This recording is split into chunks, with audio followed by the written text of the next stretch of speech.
نعوذ بالله من شرور أنفسنا وسيئات أعمالنا من يهده الله فلا مضل له ومن يضلل فلا هادي له وأشهد أن لا إله إلا الله وحده لا شريك له وأشهد أن محمدا عبده ورسوله اللهم صل وسلم عليه وعلى آله وأصحابه.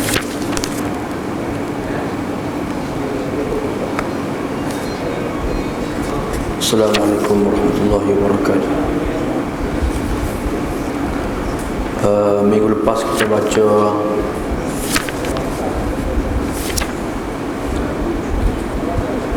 empat hadis berkenaan dengan bab al-adhahi, bab kurban.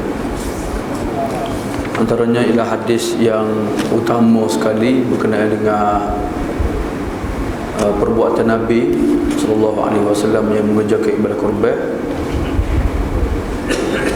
dan cara Nabi menyembelih binatang kurban.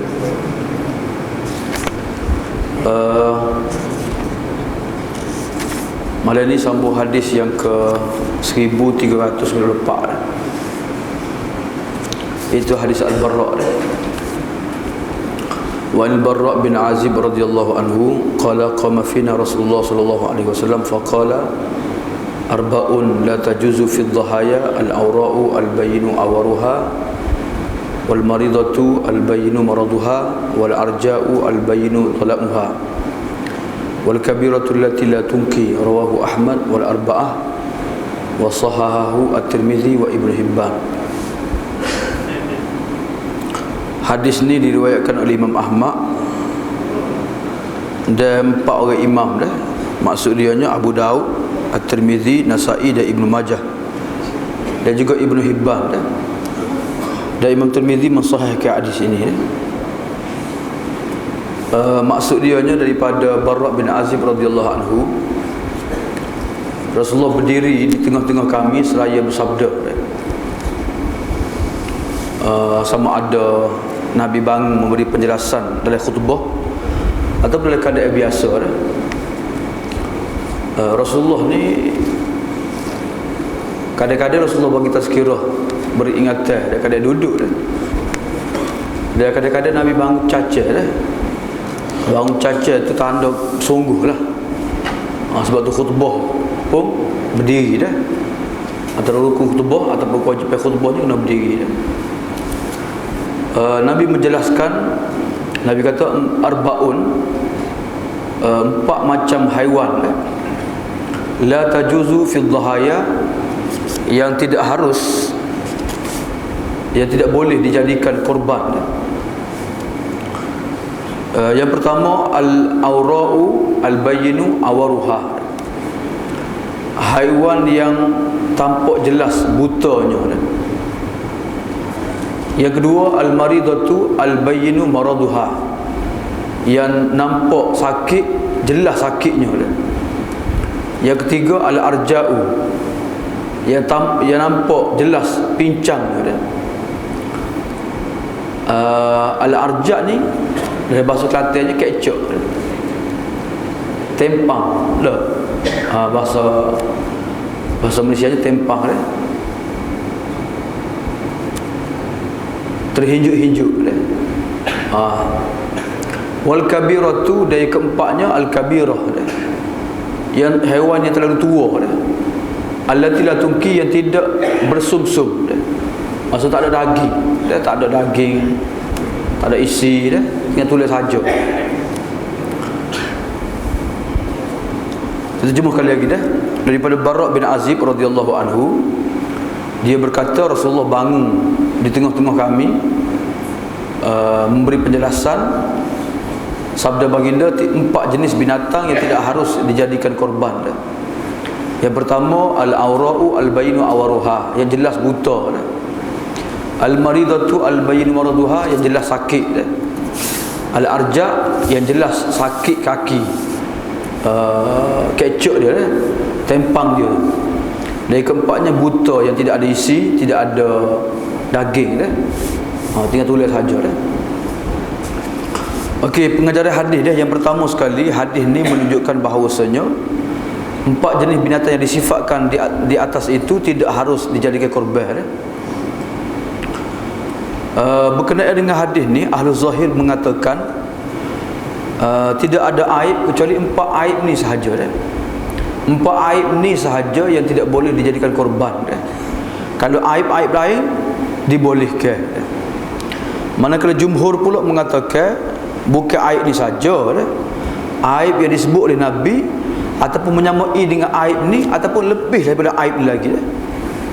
Contohnya hak buta, hak terpotong dia punya kaki dia, hal lebih pada ni lah. Yang pertama Nabi sebutnya al-awra. Al-awra ni maksud dia nya allati in khasafat ainuha, yang terpadam mata, tak ada mata pun. Al-in khasafat, yang buta dah. In khasafat, mata ada tapi terpadam, tak nampak mata dia dah. Fa in kanatil ainu qa'imah, kalau mata tu masih ada dah, maka masih sah dijadikan korban dah. Maksudnya tak ada mata langsung lah dah. Yang keduanya al-maridah dah, binatang yang sakit, yang jelas sakitnya dah, seperti penyakit korap dah, penyakit apa dia lah ni, kuku dengan mulut lah. Kuku dengan mulut dah.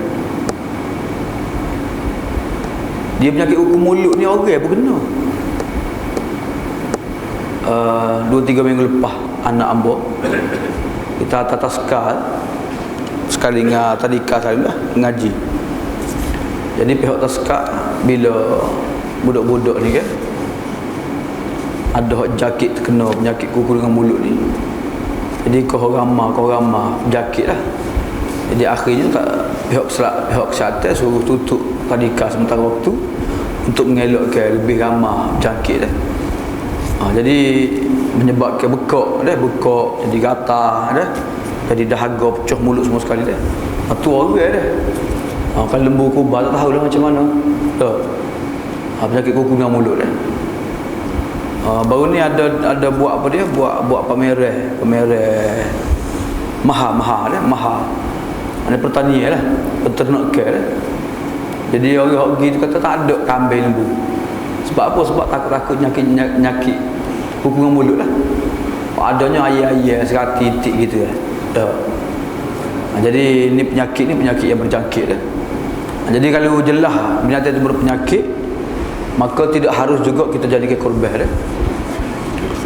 Sebab itulah nak boleh lepas binatang daripada negeri luar, dari Thailand semana mari sini ni, pihak kesihatan cek dulu dah, bagi kelepasan dulu barulah boleh jadikan korban dah. Yang seterusnya al-arja'u al-bayinu arajuha. Al-arja' ni maksud dia nya yang terang, yang jelas. Dia ni kecok tempang dah. Jelas tempang dia tu maksud dia nya dia tak mampu untuk bersama-sama dengan binatang-binatang lain untuk meragut rumput dah. Sebab binatang ni dia bergerak dalam kumpulan. Bila kumpulan dia pergi ke depan, dia tinggal ke belakang, maka menunjukkan bahawasanya dia ni kecok dah. Sakit lah. Dan yang akhir sekali wal kabiratul lati la tunki, binatang yang tua dah ataupun binatang yang kurus dah. Allati la tunki maksudnya dia tidak ada muh, tidak ada sumsum dah. Tidak ada isi, tidak ada daging lah.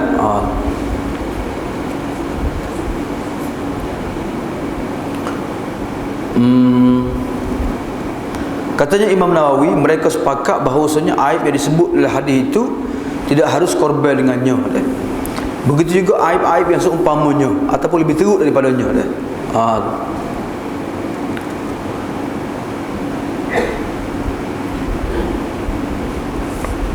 Kemudian keaiban yang ada pada binatang ni, empat perkara ni bukan sahaja tidak harus pada binatang korban, bahkan dia merangkumi binatang hadiah yang wajib dan binatang hadiah yang sunat dah.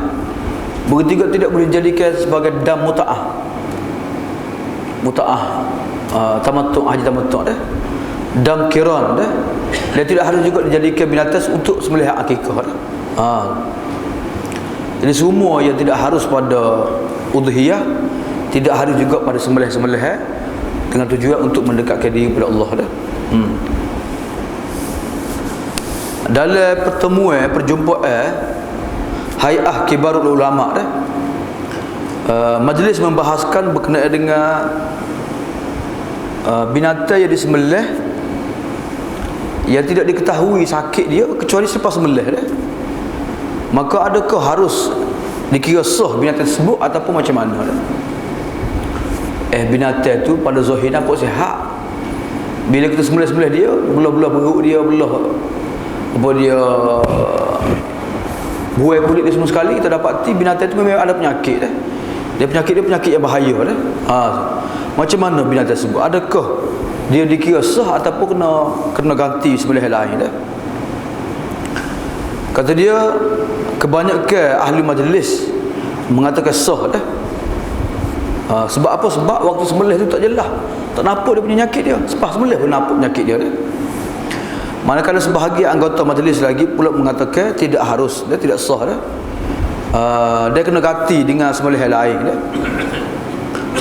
Sebab lafaz al-bayyinu maraduha ini bukan tak jelas penyakit dia, jelas dah. Tetapi kadang-kadang orang tahu, kadang-kadang orang tak tahu dah.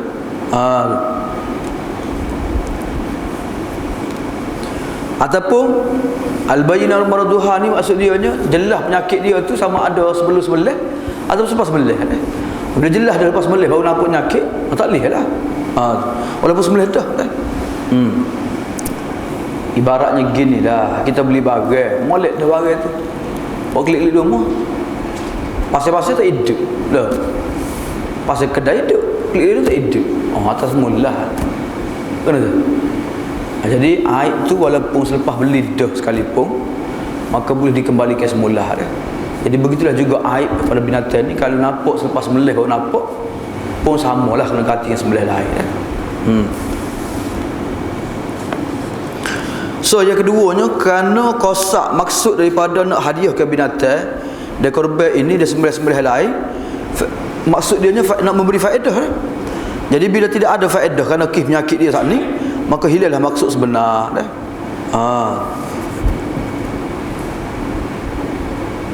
Dan yang akhir sekalinya, aib-aib ni sebenarnya ahli, orang yang tertentu saja mengetahui dah.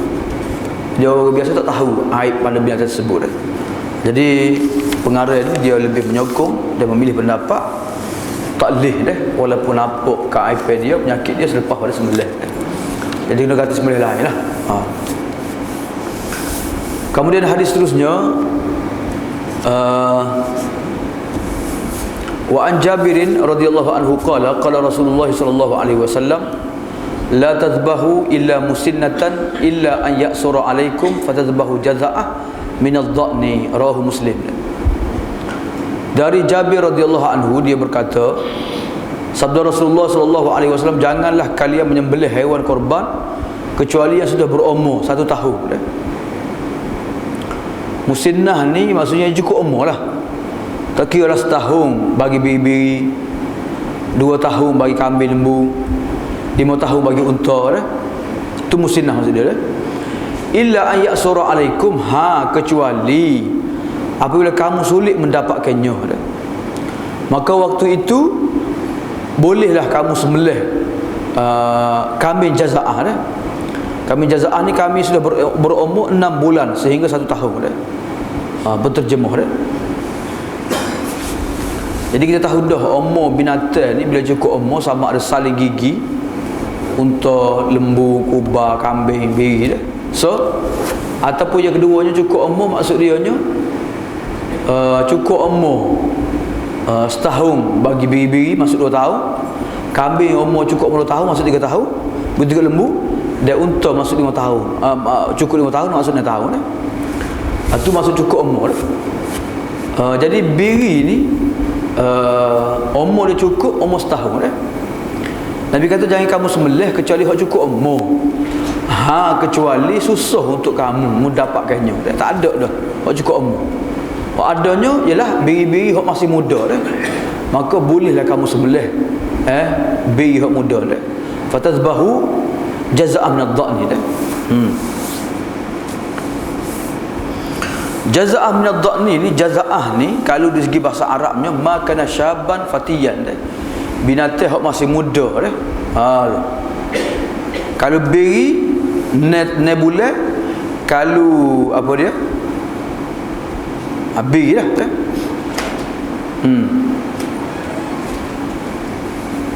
Beri sahaja sini dah. Jadi hok lain-lain tu tak boleh lah. Sebab kibas beri ni antara binatang yang paling banyak diternak di pada pasir dah, di negara Asia Tengah dah. Jadi kadang-kadang tak ada stok hok cukup umur tinggal nebula ada, maka boleh juga sembelih dah. Maka lebih adil lah.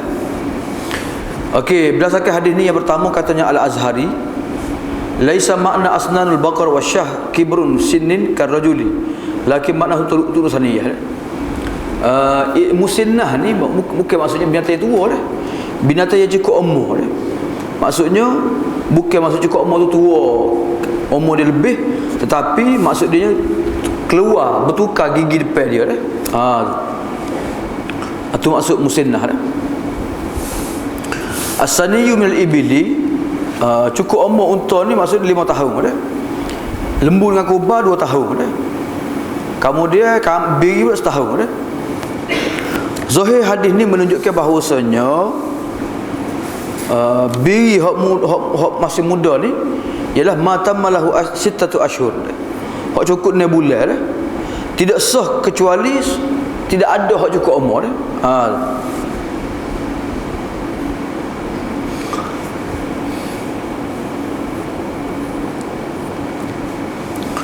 Okey, yang keempat dah, yang keempat as-saniyyu minal bahimah al-an'am ma tajawuzul lahmuhu taur ar-rakhawah wal muyu'ah dah. Binatang hak cukup umur ni ialah binatang hak dia punya lagi dia tu mata molek dah. Tak kerah lagi lah. Tidak apa dia kerah lagi dah. Maka binatang macam ni lebih elok dan lebih lazat dah. Jika tidak ada binatang hak cukup umur, maka bolehlah kita pilih kambing yang umur 6 bulan dah. Itulah binatang yang paling cepat pembiakan dia dan pembesaran dia dah. Jadi dalam mazhab Syafi'i kita tengok masyhurnya masih lagi pergi setahun jugalah. Jadilah hadis ni je kalau mengikut pendapat Imam Ahmad, pendapat imam-imam lain, berdasarkan hadis ni memang asalnya setahun. Tapi kalau tak ada juga boleh ambil 6 bulan dah.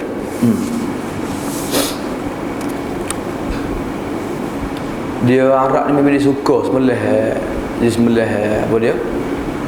Jaza'ah dah, jaza'ah. Kambing hok masih muda, biri hok masih muda dah. Dia sembelih seekor dia golek-golek lah. Dia bakar dah. Daging masih lembut lagi lah.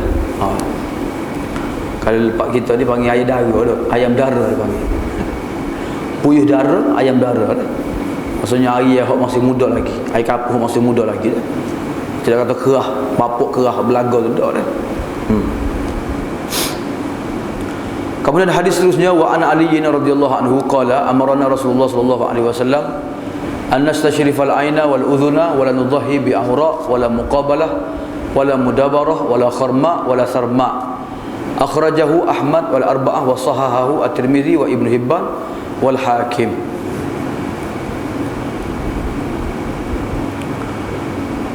Hadisnya daripada Ali radhiyallahu anhu, dia berkata Rasulullah menyuruh kami supaya memeriksa mata dan telinga dia. Memeriksa mata telinga ni, telinga binatang nak beli lah untuk korban dah. Dia agar kami tidak mengorbankan binatang haiwan yang buta dah, terpotong telinganya, entah bahagian depan maupun belakang dah, atau yang robek telinganya, dan tidak pula yang ompong giginya dah, gigi depannya cabut gigi lah. Hadis riwayat Imam Ahmad dan 4 orang imam. Hadis ini disahihkan oleh Tirmizi, Ibnu Hibban dan Al-Hakim.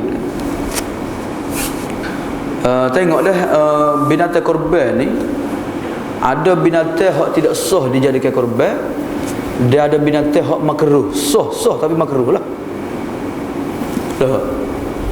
Jadi ulama sebut hak hadis yang pertama tu menunjukkan binatang hak tidak harus dijadikan korban dah. Hadis yang kedua hak ni ialah boleh tapi makruh dah.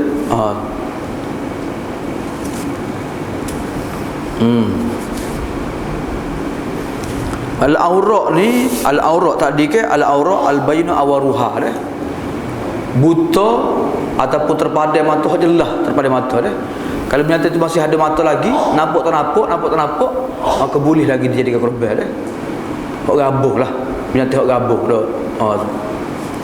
Hak juling ke dah. Wala muqabalah, wala mudabarah, wala kharqa dah. Ni binatang-binatang hak cacat telinga dia dah. Hak terpotong telinga depan sikit ke, belakang sikit ke, hak cari telinga ke dah. Jadi ulama sebut harus melih binatang macam ni dah. Tapi tidak afdal lah, makruh hukumnya dah. Wala sarma maksudnya binatang hak patah gigi depan. Cukup umur dia patah gigi dah. Hanya kekoh gabar dia cabut gigi dia, patah gigi dia.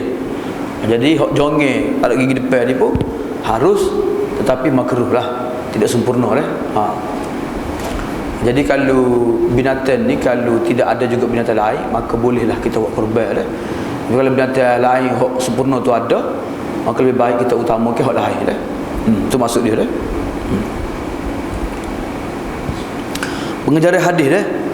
Afdal korban itu dia hadiah, dia akikah ialah binatang hak cukup sifat dah, hak sempurna sifatnya dah. Dalam keadaan yang baik dah. Jauh daripada keaiban dah.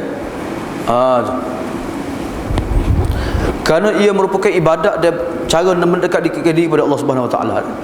Firman Allah, ya ayyuhallazina amanu anfiqu min thayyibat ma kasabtum wa mimma akhrajna lakum minal ard wa la tayammamul khabitha minhu tunfiquna. Wahai orang-orang yang beriman, hendaklah kamu belanjakan apa-apa yang elok daripada apa yang kamu usahakan.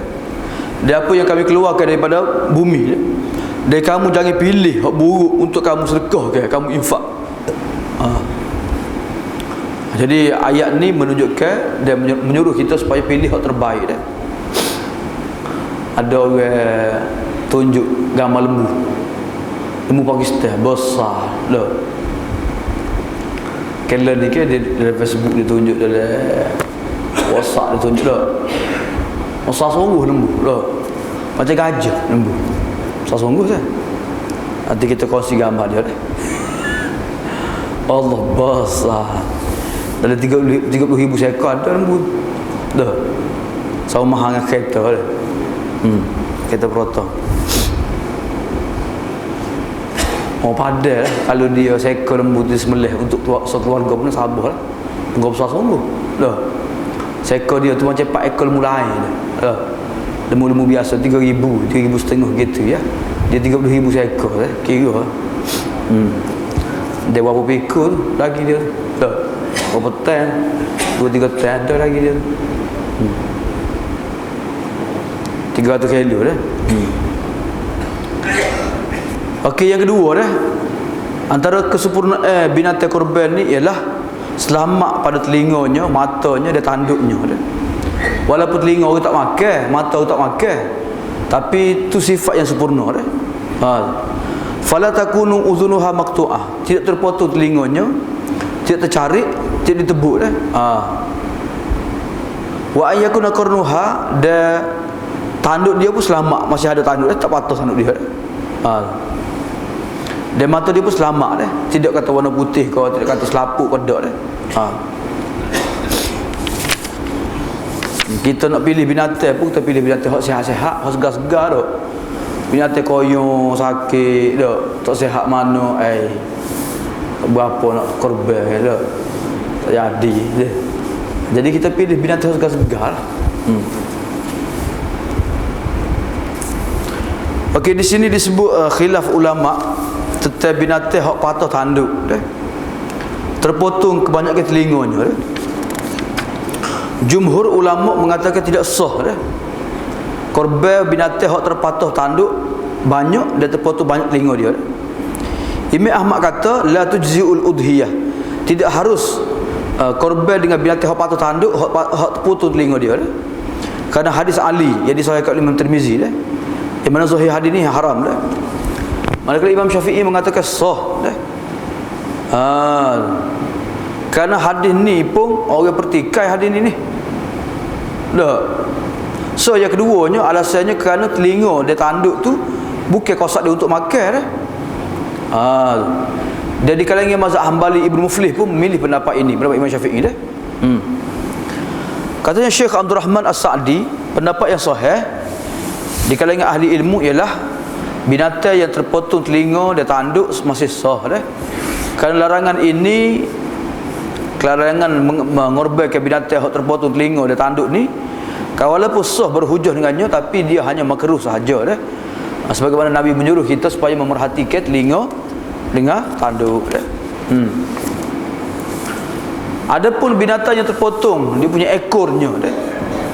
Iliyah ni ekor kibas dah. Lemak besar tu. Ataupun terpotong dia punya bonggok unta tu dah. Maka tidak sah dah. Kerana ekor kibas, lemak dia tu dan bonggol unta tu, orang nak dapatkan dia dah. Sebab tu juga daging lemak dia banyak situ dah.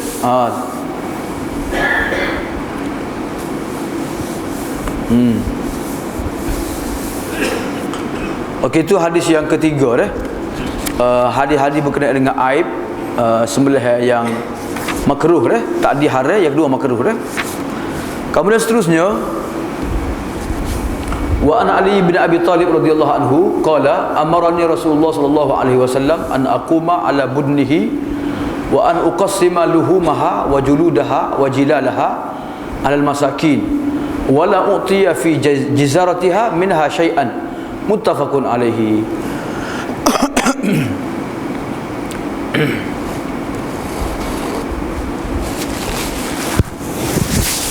Daripada Ali bin Abi Talib radhiyallahu anhu, dia berkata Rasulullah sallallahu alaihi wasallam memerintahkan kepadaku untuk aku menguruskan haiwan korbannya, membahagi-bahagikan dagingnya, kulit, pakaiannya kepada orang-orang miskin dan orang yang tidak orang miskin, dan aku tidak diperbolehkan memberi sesuatu apapun dari haiwan korban kepada penyembelihnya, muttafaqun alaihi. Ali bin Abi Talib radhiyallahu anhu kata Rasulullah menyuruh aku supaya menguruskan binatang korbannya. Al-budnu ni binatang besar, unta lah. Wa an uqsima, dan supaya aku membahagi-bahagikan dagingnya dan kulit-kulitnya dan pakaian masih ada lagi dah. Kayak unta kan ditutup belakang dia tu dah, dengan pelana dia, dengan kain dia ditutup kan. Dia tali dia dah. Jadi pakaian unta tu pun Nabi suruh bagi juga dah. Alal masakin, kepada orang miskin dah.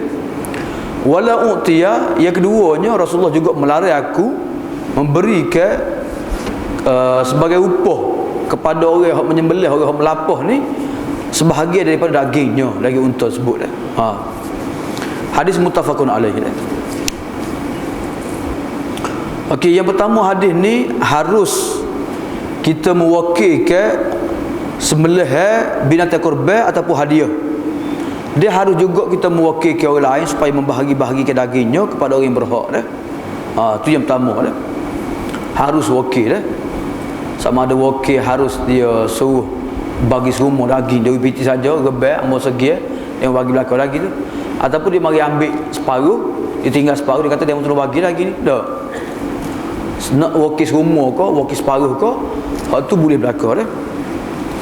Yang kedua, orang yang berhak menerima daging sedekah korban ni ialah orang miskin dah. Firman Allah dalam surah Al-Hajj ayat 36, fa iza wajabat junubuha fakulu minha wa at'imul qani'a wal mu'tar. Dan apabila pasti tumbelnya unta itu, maka makanlah kamu daripada dagingnya dan berilah makan sebahagian lain kepada al-qani' wal mu'tar, orang yang betul-betul berhajat, orang miskin lah. Dan lafaz lain, ayat lain, wa at'imul ba'is al-faqir, berilah kepada orang yang malang, orang yang fakir. Jadi mereka lah orang yang berhak terima daging korban. Yang ketiga, kulit binatang korban tidak boleh dijual. Bahkan dia kena bahagi sebagaimana kita bahagi ke daging-dagingnya dah. Fa imma an yantafi'a biha sahibuha, sama ada tuai punya kambing lembu tu nak guna sendiri kulit dia tu, kulit lembu dia tu, ataupun dia hadiah ke ataupun dia sedekah kepada fakir miskin dah. Tapi kalau dia jual nak dia ambil piti balik, tak boleh dah. Sebab dia telah korban sebahagian sahaja lembu tanpa kulit dah. Bukan lembu dah lah, dia korban daging sahaja, kulit tak korban dah. Jadi sebenarnya kena korban semua sekali dah. Cuma tempat kita ni siapa dia nak terima kulit ni, ni masalahnya. Ada orang terima dah.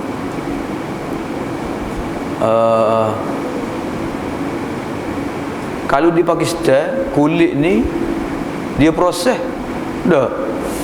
Bukan proses apa dah, dia kumpul-kumpulkan, dia panggil kalin dia panggil kalin dah. Dan tulis qalin dah. Kita baca kalin dah. Kali maksudnya kulit binatang korban ni dikumpulkan oleh madrasah-madrasah, masjid-masjid, kemudian dijual kepada penghilang dah. Jadi masjid jual, kemudian ataupun madrasah dijual, piti tu boleh buat bayar api, boleh buat bayar gaji guru, boleh buat makan pelajar miskin dah. Sekolah dah banyak boleh. Kalau di sekolah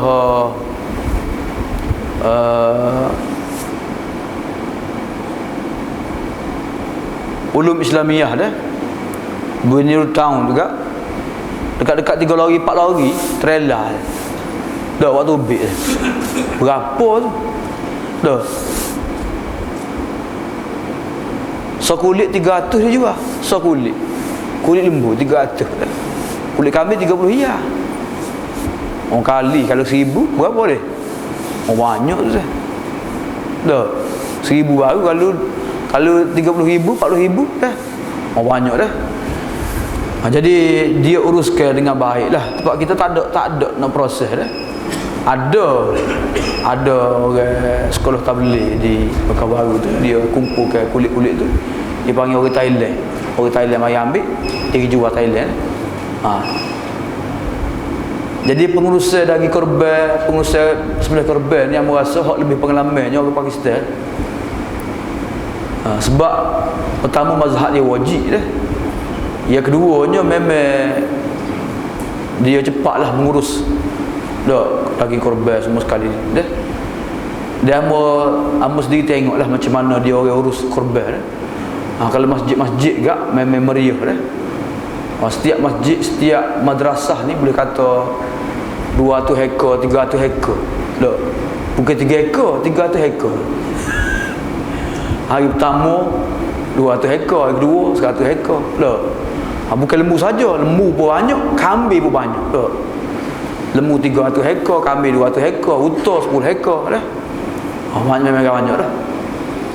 Jadi masyarakat ni dia buat ijtimak korban di madrasah, masjid semua sekali. Kemudian dia ambil gear dia, baki lagi daging dia okey ke pihak madrasah masjid supaya bahagi-bahagi ke. Jadi orang nak daging ke pergi masjid ke minta lah. Nak banyak mana? Dia tanya berapa orang keluarga, 10 orang. Dia 10 kilo daging. Dah. Ni kita tak kira anak 10 orang ke, anak seorang ke, seorang dia ke, banyak tu lagi bui. Dia tak tanya berapa orang nak. Dah. Orang kata aku pelajar Malaysia ada 30 orang.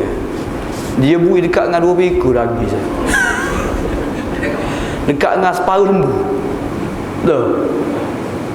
Muat taksi berat bengih dua. Allah sebab dah. Tengok. Orang dia dah. Kita wisi sikit ya, dah rebas segi ya. Nak cukup 40 orang pula. Allah lah. Daging ada dah 5 kilo dah. Nak makan lagi, nak bagi lagi dia. Jadi tidak wajib kena bagi sampai 40 orang, tak wajib. Bagi sekat-sekat dah lah. Dah kan. Kalau 10 orang pun 10 orang. Okey, kemudian seterusnya hadis. Hadis ni yang kedua dah, yang ketiga dah. Yang ketiga, orang yang menguruskan, orang yang melapuh, menyembelih binatang tidak diberikan daripada dagingnya atau kulitnya sebagai upah dah. Hak ni sepakat imam-imam dah. Cuma harus beri daging kepada dia sebagai hadiah sahaja dah. Kalau dia sudah kaya, ataupun sedekah kalau dia tu fakir dah. Lebih-lebih lagi dia tu nak sangat ke daging saat ni, maka boleh beri untuk sebagai sedekah ataupun hadiah dah. Tapi tak boleh beri sebagai upah dah. Bagi hamba lah, beza upah dengan hadiah ni gini. Kalau kita beri macam ramai-ramai, dia tak boleh sikit, dia kata sikit dah. Kalau orang lain mesti 1 kilo, dia kena beri 5 kilo dia. Dah, 3-4 kilo dia lah. Tu kalau lebih banyak dia tu cek tu upah tu. Dah. Kalau sikit, warna beri sikit, apa jadi meleh. Tak boleh. Dah. Jadi tu lah. Tu tanda bahawasanya tu sebagai upah dah. Jadi untuk orang yang menguruskan korban ni, kalau kita nak panggil orang yang nolong-nolong, kita kutip awal-awal lagi. Kutip lebih tidak, kutip lebih. Kalau lembu harga jatuh 470, kita kutip lah 500. Dah. 30 yang lebih juga kita buat upah pada orang yang nolong-nolong lah. Ambil piti lah, mudah sikit dah. Daging tak ada lagi dah. Dia mau nak nanti orang bagi ni lah. Dah. Lepas tu lebih selamat lah. Jadi kita takut lah. Kita keluarkan duit untuk korban, tiba-tiba kita buat Nabi lagi. Tak boleh pahala sepenuhnya lah. Yang kelima dah, digalak ke hadiah dari korban itu bi aksar min wahidah dah. Digalak ke kepada orang yang berkemampuan sembelih lebih daripada seekor dah. Dah. Kamu singgah di masjid mana, di TTDI, lepas pada kuliah duha di Yayasan Ta'lim tu, terus semaya zuhur di masjid sebelah tu. Masjid apa dia? Atas bukit tu. Jadi kita tengoklah dia punya senarai-senarai dia tu. Dah. Dia bukan segi, dia ambil seekor. Orang ni seekor, orang tu seekor, ni seekor, tu seekor. Orang memang belakang tak. Ada juga gig-gig pun ada juga. Jadi kalau orang yang berkemampuan, disunatkan dia sembelih daripada seekor lah. 2 ekor ke 3 ekor ke. Sebab Nabi pernah sembelih 100 ekor. Nabi pernah sembelih berapa ekor? 100 ekor. Jadi tidak salah lah. Bahkan digalakkan untuk orang berkemampuan sembelih lebih daripada seekor. Kerana itu merupakan sedekah dan menumpahkan darah kerana Allah pada hari yang agung. Yang keenam, hak paling afdal ketika korban, akikah, hadiah ni ialah kita makan sebahagian sedikit daripada daging tersebut dan kita hadiahkan kepada orang kaya, dan kita sedekahkan kepada orang-orang miskin, kaum kerabat, jiran-jiran dan seumpamanya. Hadis riwayat Muslim, Imam Tirmizi, daripada hadis Buraidah, dia berkata, sabda Rasulullah SAW, aku pernah melarang kamu daripada makan daging sipai daging korban lebih dari 3 hari dah. Liyatasi' dzutuli lahu, hendaklah orang yang ada kekayaan ni dia sembelih lebih banyak dah. Maka makanlah kamu selagi mana kamu nak, dan berilah makan kepada orang lain, dan sipai dah. Dalam hadis ni Nabi sebut liyatasi' dzutauli dah. Maksudnya orang kaya Nabi galakkan supaya sembelih lebih banyak binatang korban dah. Okey, berkenaan dengan jual daging korban dah. Ulama sepakat tidak harus jual daging korban atau daging binatang hadiah dah. Jumhur pendapat juga tidak harus juga jual kulit dan bulu-bulunya dah. Dan Imam Abu Hanifah mengatakan harus menjual kulit dan bulunya dah. Dan seumpamanya dengan menukar barang bukan dengan tidak dah. Kalau tukar barang dah, kita sembelih lembu seekor ada kulit dah. Tak seguna kulit ni. Nak orang nak kulit, nak tahu bazir. Tiba-tiba ada orang nak kulit kita tu, kita kata, "Dia nak kulit kawan." Kita tukar dah. Kita tukar dengan kapek dia ke, dengan kain segolong ke, dah. Tukar, bukan jual, dah tukar dah. Tukar boleh. Wa amma bil urudi fa fi syubahul intifa' kullu min al-mutabaddilin bi al-akhar. Jadi kalau tukar barang ni tu lebih kepada intifa' lah, ambil faedah saja dah. Tu mazhab Abu Hanifah dah. Mazhab jumhur kata tak boleh, tukar tak boleh dah. Tukar dengan pitih kau, tukar dengan barang tak boleh dakar dah. Cuma kalau kita bagi kaum miskin, orang miskin jual. Atau kita pergi madrasah ke masjid jual. Tu tak ke dia lah. Menghak dia dah dah. Atau kita pergi jual dah. Tu yang punya. Okey, lagi dah. Babi. Ada soal lagi. Wa an Jabir radhiyallahu anhuma qala naharna ma'an Nabi sallallahu alaihi wasallam amal Hudaybiyah al-badanah an sab'atin wal baqarata an sab'atin, rawahu Muslim. Dari Jabir bin Abdullah radhiyallahu anhuma, dia berkata kami sembelih bersama-sama Rasulullah pada tahun Hudaybiyah al-badanah unta untuk 7 orang, kemudian lembu juga untuk 7 orang. Hadis riwayat Muslim. Okey, apakah pengajaran hadis ni? Yang pertama sekali, badanah ni iaitu unta ataupun lembu yang besar yang banyak dagingnya sebab itulah unta dan lembu yang besar ni boleh menggantikan 7 ekor kambing. Kalau seseorang itu korbankan dengan seekor unta atau dengan lembu untuk 7 orang, maka dibolehkan, dah sah dah. Yang kedua, harus berkongsi 7 orang yang nak buat korban ataupun nak hadiah ke unta ataupun lembu jadi setiap orang mengambil bahagiannya, membahagi-bahagikan dagingnya pada 7 bahagian. Katanya Syekh Abdullah bin Abdul Rahman bin Jasid dalam kitab Mansak dia, boleh kongsi ni maksudnya 7 ataupun kurang lah. Kalau kongsi ni untuk 5 orang ke, untuk 3 orang ke, untuk 2 orang, untuk seorang ke, boleh dah. Tapi hak paling banyak 7 orang saja dah. Tu. Jadi kalau kita nak buat rebel kat tak cukup orang ni, 5 orang ada. Cukup 5 orang tu. Dah. Lembu berapa ya? Kira lembu berapa ya? Lembu 3,500. 700 orang. Banyak sikit lagi boleh kan tu. Cukup dah tu. Tak semestinya kau 7 orang lah. Dah. Jadi itibarnya 7 ataupun kurang lah.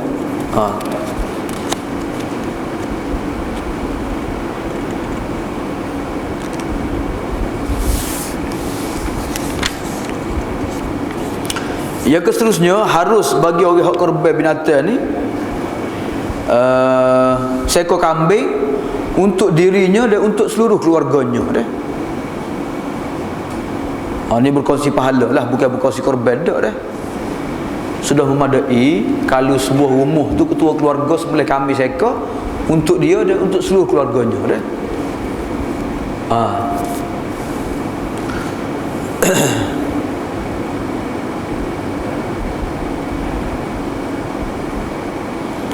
dia sebenarnya ada mazhab, tak silapnya Imam Malik lah. Imam Malik ke Imam mana dia kata kalau satu keluarga tak boleh ambil bahagian, kena ambil seekor tak kira lah seekor kambing ke, seekor lembu ke kambing tu sebab hadis ni lah, sebab hadis hak Nabi kata bila keluarga sembelih maka cukup untuk dia dan keluarga dia Jadi mazhab Malik juga kata silap boleh, bukan korban dalam masalah ni, dalam masalah akikah masalah akikah, Imam Malik tak benar ke ambil satu bahagian lembu untuk seekor kambing, tak boleh mazhab Maliknya nak kot akikah sama ada seekor kambing atau seekor lembu, seekor unta kena seekor binatang dia kena bak akikah depan disebutlah.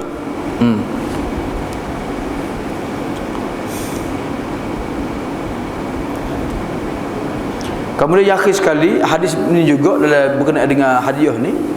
Hadis ni berkenaan dengan hadiah tetapi binatang korban juga harus juga dikongsikan dengan 7 juga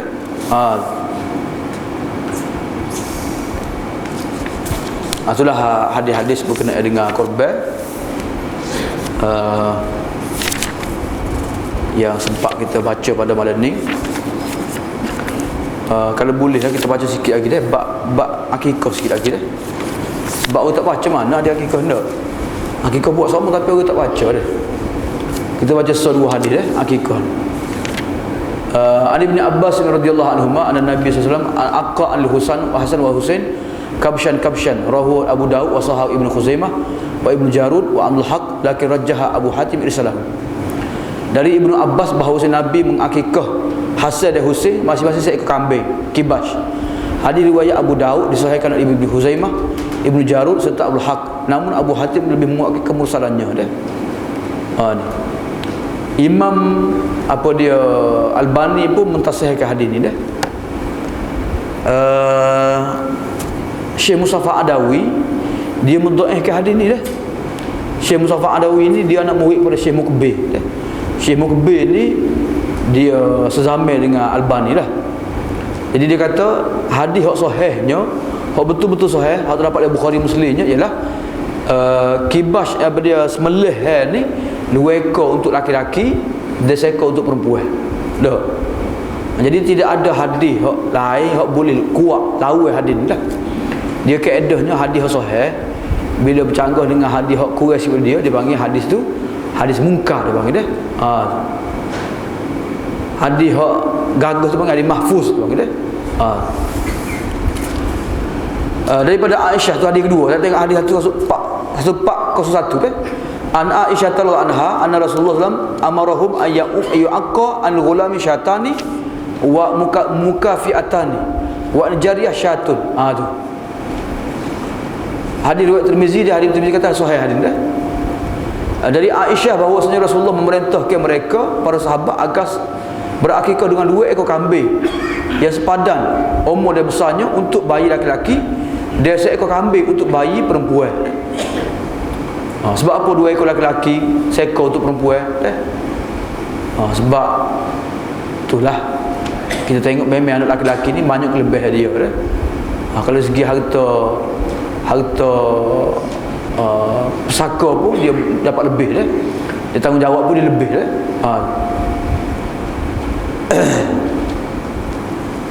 Jadi kalau nak kira mengikut pendapat apa dia Syekh Mustafa Adawi, dia lebih berpegang kepada 2 ekor dah, hak laki-laki dia 1 ekor perempuan lah. Jadi dia kata hadis hak kata 1 ekor untuk laki-laki ni hadis tu lemah dah bagi dia lah. Allah Allah lah. Jadi hadis ni aku baca tadinya hadis ni ditasihkan oleh Al-Albani rahimahullah taala dah. Kemudian seterusnya akhir sekali dah wa an Samurah radhiyallahu anhu anna Rasulullah qala kullu ghulam murtahanun bi aqiqatihi tuzbah anhu yaum sabihi wa yuhlaku wa yusamma rawahul khamsah wa sahahu at-Tirmizi. Samurah bin Jundub berkata bahawa Rasulullah SAW bersabda setiap kanak-kanak yang dilahirkan tergadai dah dengan akikahnya dah. Tuzbahu yang mana disembelihkan bagi pihaknya pada hari ke-7 dah. Wa yuhlaku dicukur kepala dan diberi nama dah. Jadi hadis ni menunjukkan yang pertama sekalinya kanak-kanak ataupun bayi yang lahir itu seolah-olah tak lepas selagi mana tak disembelih binatang dah. Orang kita dulu dia buat lepas bayi ni bila hari 40 dah. Dia ambil sumbu gah kunyit dah. Dia ambil air kapur dah. Dia perasak mah dah lepas juga. Jadi mak dia boleh turun dapur dia, anak pun dia lepas juga lah anak dia dah. Kadang-kadang dia tak tepung pada hari dah. Hamba dia tengok belakang sampai dulu tapi dia tengok dah lah ni tak ada dah balik. Mungkin orang hospital belakang dulu mana rumah dah. Tak ada dah. Jadi pelepah bayi yang lahir tu bukan pelepah cara tak umur tu tak. Cara pelepah dia sebelah kami seekor lah. Bila? Hari ke-7 dah. Kita ni jaga orang Melayu ni sungguh nak buat akikah hari ke-7 ni secara sungguh. Hak kebanyakan sungguh buat akikahnya bila? Bila nak mari gaya haji sibuk. Orang nak rebel dia nak akikah. Orang nak rebel dia akikah. Dah. Jadi bukan hari akikah tu, raya haji tu. Akikah ni hari ke-7 lahir dia dah. Kalau kita fikir molek apa hari ke-7 dah. Dah. Munasabah tu hari ke-7. Sebab yang pertama sekali kita sembelih kambing hari ke-7. Kalau orang nak mari ziarah pun munasabah lah hari ke-7 tu. Orang nak mari tengok cucu kita ke anak kita ke munasabah lah. Kalau hari pertama nak mari tengok dah, dah payah juga tu. Dah, anak kecil lagi. Dah. Kemudian hari ke-7 dah. Kita ni tidak hari ke-7. Dia buat hari ke-7 buat dulu hari ke-7 dia buat cukup kepala dulu. Dia belah mulut lepas tu kak. Akikah bila akikah? Tak tahu bila akikah. Tunggu raya kita buat akikah dah. Tak kena dah. Jadi kita boleh merancang. Kita tahu dah bini kita ko ataupun cucu kita lahir bila. Dah, kita pun saya ambil. Dah. Moga nak beranak ni. Kita boleh rancang dah. Dan sehingga ulama sebut kalulah kita dapat anak sebelum raya contohnya. Tiba-tiba hari raya pertama tu jatuh hari ke-7. Maka kita buat akikah.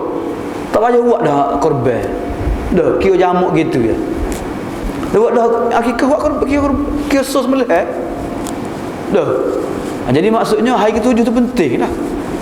Hari ke-7 tu penting dah. Jadi kita tak jaga mana dah. Nabi suruh kata hari ke-7 kita ikut hari ke apa pun dah. Tak kena lah. Jadi kita jaga betul-betul sunnah dah. Dan Nabi sebutnya setiap kanak-kanak tergadai dengan akikahnya dah. Tergadai dengan akikah ni maksud dia nya apa dia? Maksud dia nya kalau anak tu kita buat akikah hari ke-7, kita cukup pada dia, kita beri nama yang baik pada dia dah. Semua sekali, maka anak tu akan membesar dengan subur dah, dengan cergah, dengan pintar dah. Jadi anak kita mari nyakit, letih dah, gotu-gotu ni sebab apa? Sebab antaranya ni dah. Kita tahu akikah. Murtahanun bizabihatihi dah.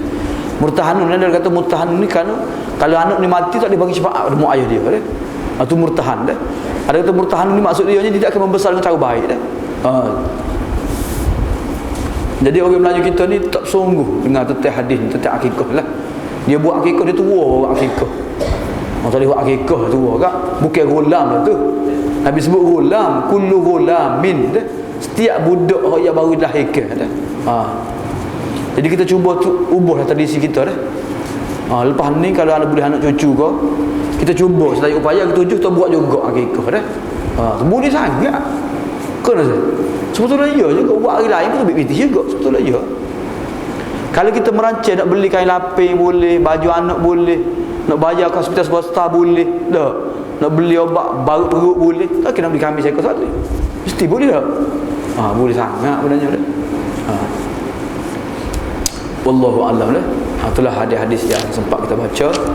Semoga menjadi panduan kepada kita. Wallahu a'lam. Sallallahu ala Muhammad wa ala alihi wa baraka wasallam. Kalau ada dua soalan.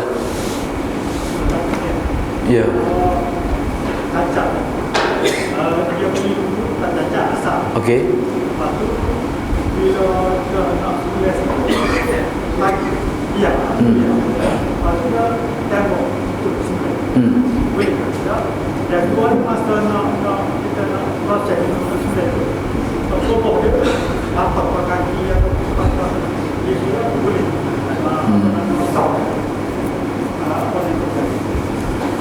Okey, sekarang ni dalam hadis-hadis sebut tentang binatang yang cacat tadi tak boleh kita jadikan korban dah. Jadi soalan dia nya waktu beli tu okey binatang tu. Tapi waktu nak sembelih tu binatang tu jadi liar, jadi buah ada. Kena hambak dulu, kena kejar dulu ataupun tembok dulu kau. Menyebabkan tembok kaki dia semua sekali dah. Ataupun dia kuat sangat dah. Lopak-lopak apa buruk dah, jatuh parit dah. Jatuh telaga patah kaki dah. Jadi macam mana? Sebenarnya korban ni jadi ke tak dah? Jadi kalau kecacatan tu berlaku kerana dia tu liar terpaksa tembok, tak apa. Dah. Sebab tu dah cara sembelih dia nya, tak cara lain dah. Kalulah kita ni dia tu lopak-lopak dah dekat nak sembelih patah kaki. Tak boleh kena kira boleh sembelih tu boleh tapi tak jadi korban dah sebab cacat dah. Jadi kita buatlah macam mana pun kita gaya molek lembu tu dah, jangan siapa patah kaki ya dah. Jadi kalau setakat patah gigi tu soh lagi dah. Kalau patah pohon patah gapo tak boleh lah nak kira. Jadi kira sembelih biasa kati lembu lain gitu. Dah. Jadi kecacatan tu sama ada kecacatan berlaku lama sebelum ataupun dekat-dekat nak sembelih. Tak boleh dua dah. Jadi jaga molek lembu kita tu. Jangan cacat lah. Ada lagi soalan? Ya.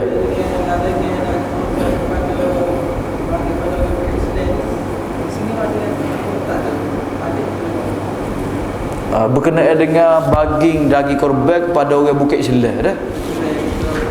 Jadi soalannya boleh ke tidak dah? Boleh ke tidak dah? Bagi mazhab Syafi'i pun boleh dah. Tapi kena utama kau Islam dululah. Ada level kau utama pun ada dah. Boleh bagi tapi utama kau Islam dulu dah. Jadi kalau ada betul-betul ada jiran kita betul-betul miskin, susah sungguh, dia memerlukan daging korban, boleh bagi dah. Kalau mazhab lain memang boleh terus lah. Tapi mazhab Syafi'i dia kena utama kau Islam dulu. Dah. Itu sajalah.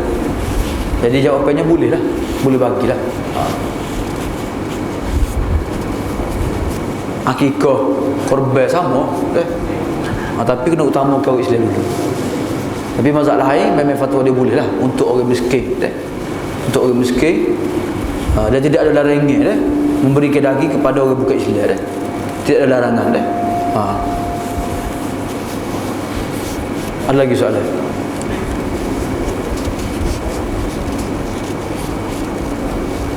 Ada. Akikah bersama tak? Akikah bersama? Akikah bersama dah. Jadi tak perlulah kita buat akikah, kita buat asyik-asyik lah. Dah, daging ni orang Islam makan. Ni orang bukan Islam makan. Tak perlu asyik-asyik lah. Boleh makan dah.